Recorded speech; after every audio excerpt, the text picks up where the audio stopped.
அனைவருக்கும் எனது அன்பான வணக்கம். திருவள்ளுவர் இயற்றிய திருக்குறளில் அறத்துப்பால் அதிகாரம் 24 புகழ் 232வது குறள். உரைப்பார் உரைப்பவை எல்லாம் இறப்பார்க்கு ஒன்று ஈவார் மேல் நிற்கும் புகழ்.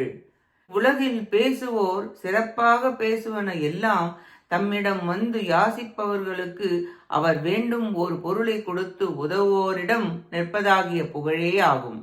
உலகத்தில் பேசுவார் பேசுபவையும் பாடுவார் பாடுபவையும் கொடையாளிகளின் புகழே என்பது கருத்து. புகழுக்கு சிறந்த காரணம் ஈகையே என்பதை குறிப்பிட்டுள்ளார். கல்வி செல்வத்தால் வரும் புகழை விட ஈகையால் வரும் புகழ் வெகுகாலம் நிலைத்து நிற்கும்.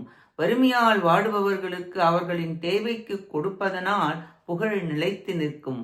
மகாபாரதத்தில் கர்ணனின் ஈகை குணத்தால் அவன் புகழ் இன்றளவும் உள்ளது. அதுபோல் தற்பொழுதும் பலரும் உள்ளனர்.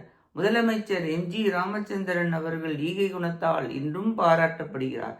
இக்குறளாலும் புகழது சிறப்பு கூறப்பட்டது. நன்றி, வணக்கம்.